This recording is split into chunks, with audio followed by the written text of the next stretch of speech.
Hello दोस्तों, welcome back to our channel. दोस्तों, ये video Jharkhand polytechnic entrance exam 2024 का नेक्स्ट पार्ट है, जिसमें कि हम लोग फिर से फिजिक्स और केमिस्ट्री का इंपॉर्टेंट 25 क्वेश्चन देखेंगे। सारे क्वेश्चन आप लोग के इंपॉर्टेंट है, लैंग्वेज हिंदी और इंग्लिश दोनों में है, तो आप लोगों को कोई दिक्कत होने वाला नहीं है। सारे क्वेश्चन को अटैम्प्ट कीजिएगा, टारगेट कम से कम 20 प्लस का है। बाकी जितना भी लगेगा आप लोग कमेंट में बताइएगा। चलिए आज का पहला क्वेश्चन देखिए। चलिए पहला क्वेश्चन देखिए, धीरे धीरे आप लोग का लेवल बढ़ाएंगे। पहला क्वेश्चन देखिए क्या है। पृथ्वी पर ऊर्जा का मुख्य स्रोत क्या है? What is the main source of energy on earth? बहुत आसान क्वेश्चन है। देखिए इसका राइट आंसर क्या होगा।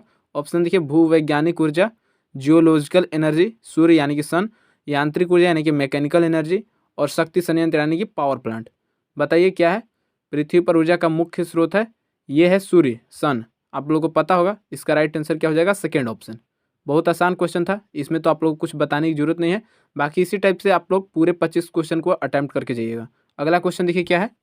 अगला क्वेश्चन देखिए, क्वेश्चन नंबर सेकंड। सारा क्वेश्चन आप लोग आए हुए करा रहे हैं। न्यूमेरिकल्स है। एक गोलीय दर्पण की वक्रता त्रिज्या 20 सेंटीमीटर है, तो इसकी फोकस दूरी आप लोग को बताना है, क्या होगा।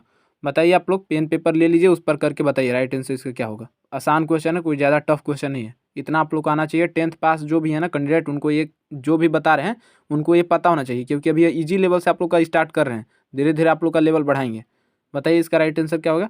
देखिए वक्रता त्रिज्या 20 सेंटीमीटर है, यानी कि are equal to 20 centimetre.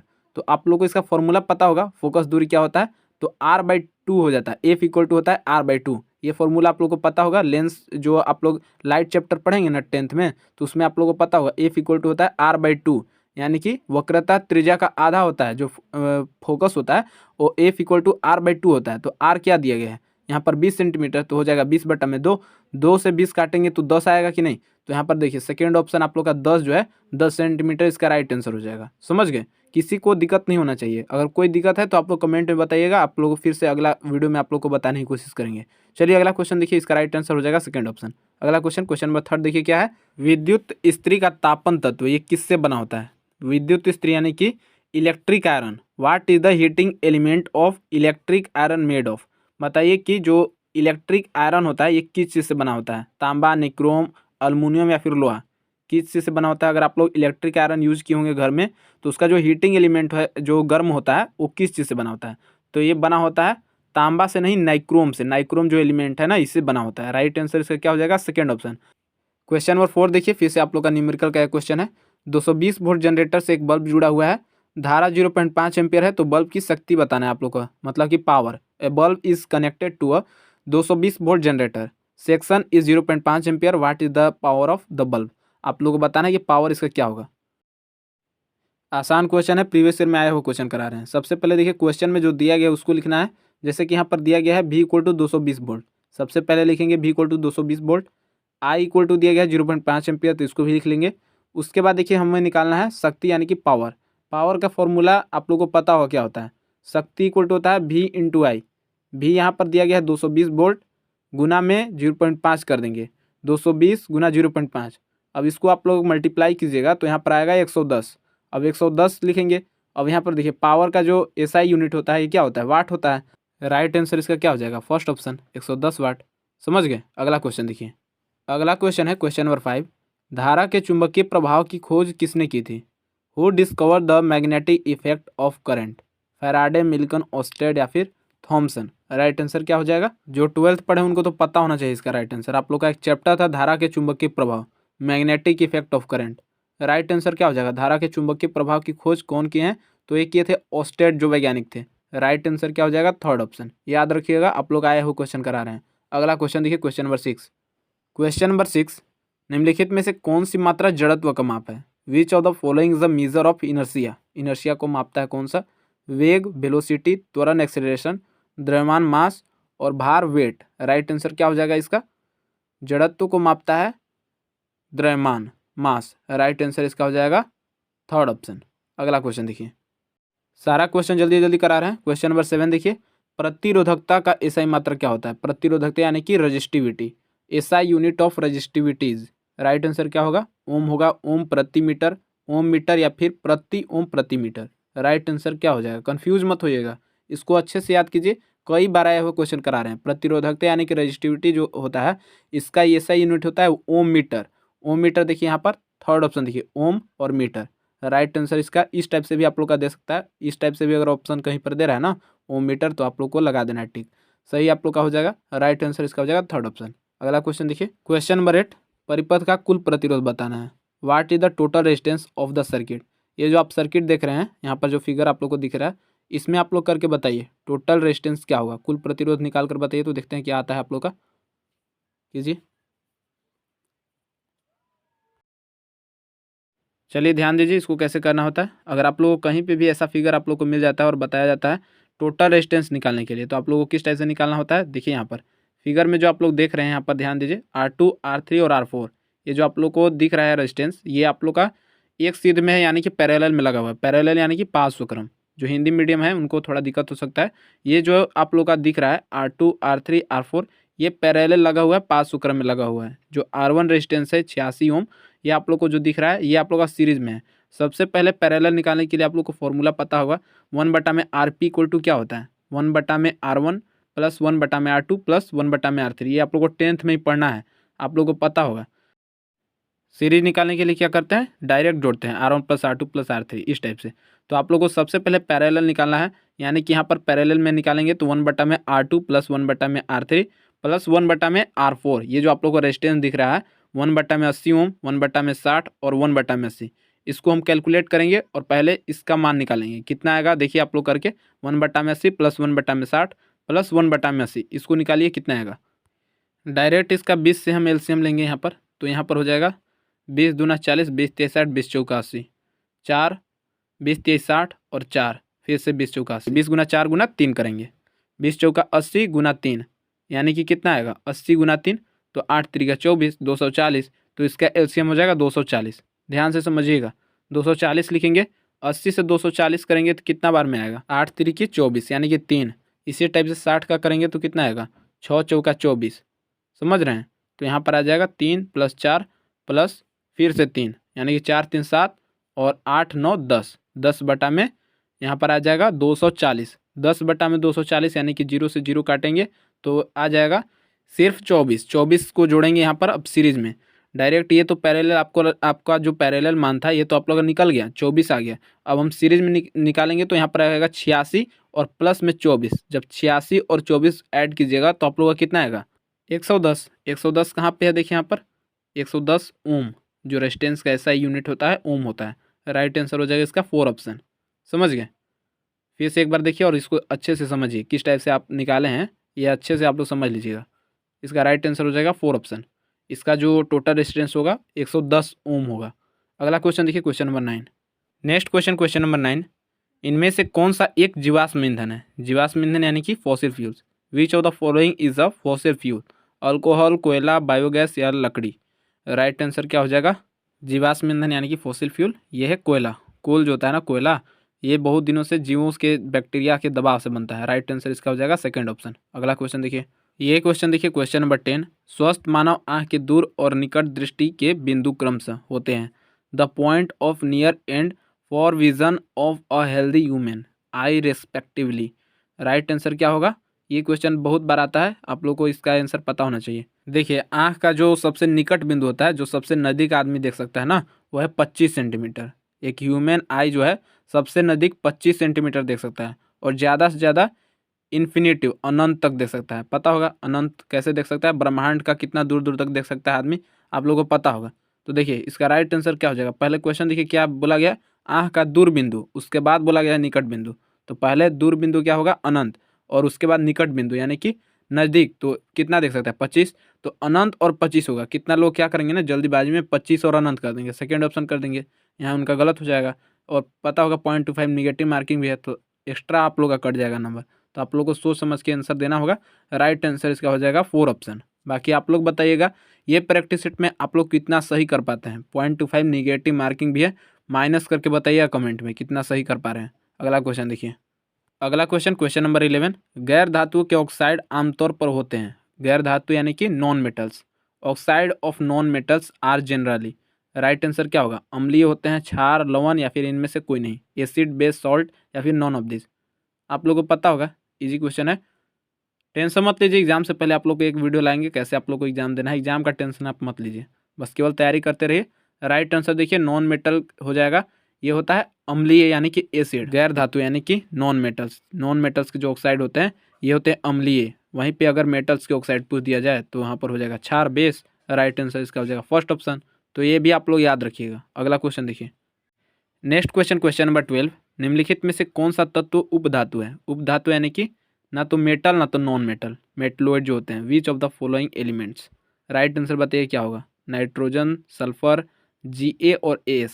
Ga यानी कि क्या होगा? गैलियम। As यानी कि आर्सेनिक। राइट आंसर क्या होगा इसका? कौन सा उपधातु है? तो आप लोग जितने भी उपधातु है ना, ज़्यादा नहीं है, आप लोग सारे को याद कर लीजिएगा। कहीं से भी आप लोग का ऑप्शन उठाकर दे सकता है। राइट आंसर इसका हो जाएगा 4 ऑप्शन आर्सेनिक। आर्सेनिक जो है ये एक उपधातु है, तो यहाँ पर याद रखिएगा। बाकी आप लोग पीरियोडिक टेबल में जाकर देखिए, जितने भी उपधातु है ना उसको याद कर लीजिए। Question number 13। आधुनिक आवर्त सारणी किसी तत्व के निम्नलिखित में से किस गुण पर आधारित है? देखिए हार्ड क्वेश्चन ही है। छोटा क्वेश्चन को बड़ा लेंदी किया जाता है ताकि आप लोग का एग्जाम में ज़्यादा से ज़्यादा टाइम जाए। बाकी कोई हार्ड क्वेश्चन नहीं, आप लोग का आंसर पता होगा इसका। Which of the following elements in the modern periodic table is it based on a merit? बताइए राइट आंसर क्या होगा।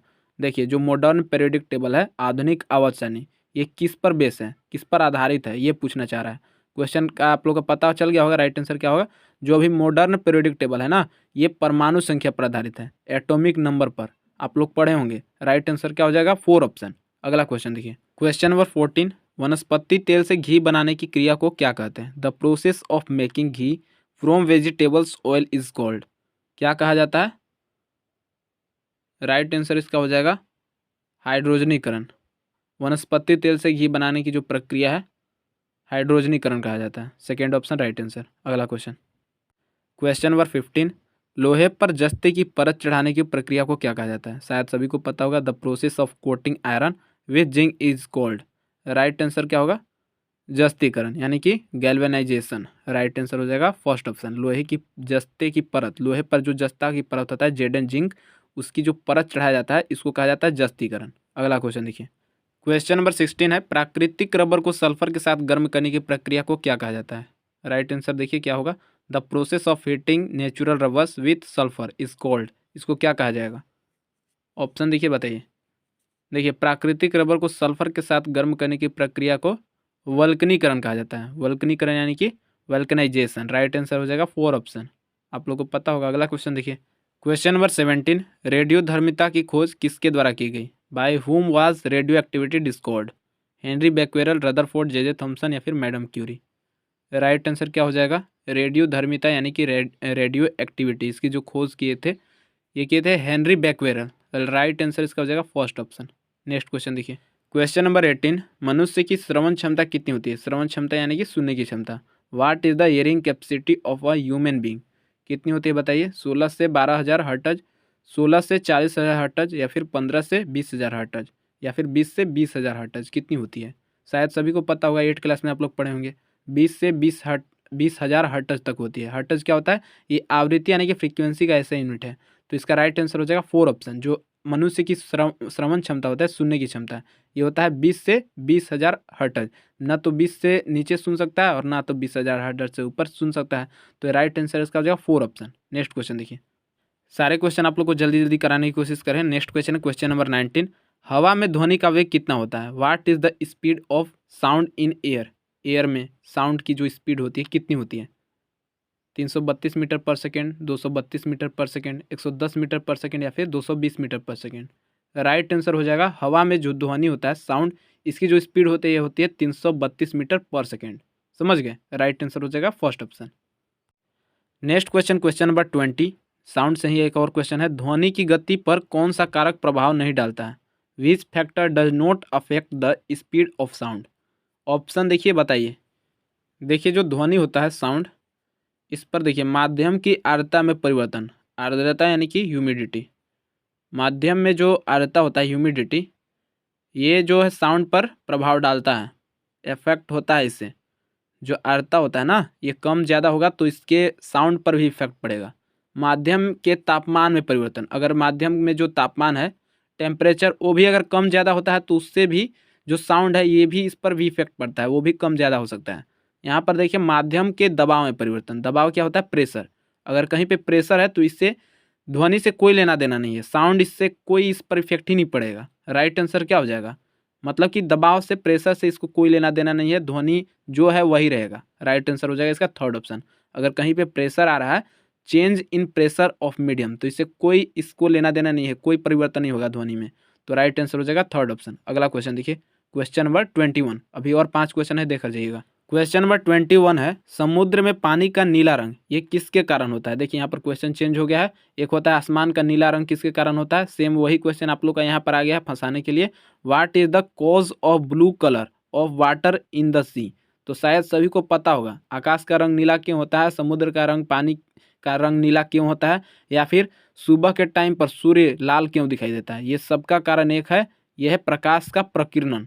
तो यहाँ पर ऑप्शन इतना देखने की जरूरत नहीं है, डायरेक्ट देखिए, पानी के अणुओं के द्वारा नीले प्रकाश का प्रकीर्णन। तो प्रकाश का प्रकीर्णन के कारण होता है, प्रकीर्णन मतलब समझ रहे हैं, scattering of light. Right answer क्या होगा, थर्ड ऑप्शन, पानी के अणुओं द्वारा नीले प्रकाश का प्रकीर्णन, इसी के कारण होता है समुद्र में पानी का जो रंग नीला होता है। राइट आंसर हो जाएगा थर्ड ऑप्शन।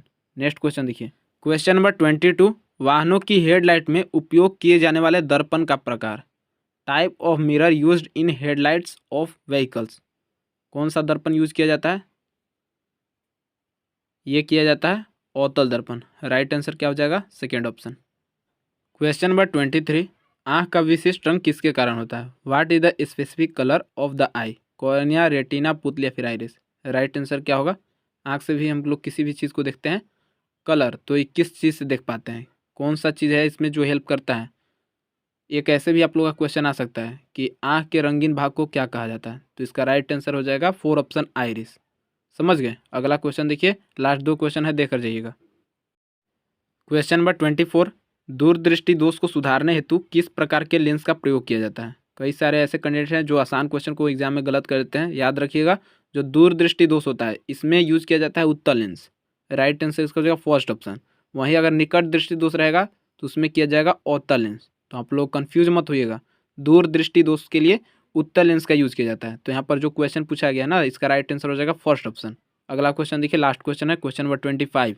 ये आज की इस वीडियो का लास्ट 25 क्वेश्चन देखिए, विद्युत बल्ब का जो फिलामेंट है ये किस चीज़ से बना होता है। The filament of electric bulb is made of. अभी इससे पहले आप लोगों को कराया था कि इलेक्ट्रिक आयरन का जो हीटिंग एलिमेंट है वो किस चीज़ से बना होता है, तो उसका होता है नाइक्रोम। यहाँ पर देखिए विद्युत बल्ब का फिलामेंट पूछा गया है, तो ये डब्लू टंगस्टन जो एलिमेंट है इससे यूज किया जाता है। इसके फिलामेंट में जो इलेक्ट्रिक बल्ब होता है उसके जो बीच में जो फिलामेंट होता है जो जलने में मदद करता है, तो वो बना होता है टंगस्टन से। राइट आंसर इसका हो जाएगा थर्ड ऑप्शन। समझ गए। तो ये आज की इस वीडियो का लास्ट 25 क्वेश्चन था। सारे क्वेश्चन आप लोग के इंपॉर्टेंट थे, प्रीवियस ईयर में आए हुए क्वेश्चन आप लोग को अभी करा रहे हैं। इन सारे क्वेश्चन में आप लोग को कहीं पे भी कोई डाउट है, कोई भी सवाल है तो आप लोग कमेंट के जरिए पूछ सकते हैं। बाकी अभी के लिए बस इतना ही। डेली शाम 7 बजे इसी टाइप से प्रैक्टिस सेट लगाते रहिएगा। हो सकता है आप लोग को 1-2 घंटा बाद मिले तो आप लोग 8-9 बजे तक वेट कीजिएगा। आप लोग डेली इसी टाइप से प्रैक्टिस सेट लगाते रहिए। बाकी अभी के लिए बस इतना ही, मिलते हैं अगले वीडियो में। धन्यवाद।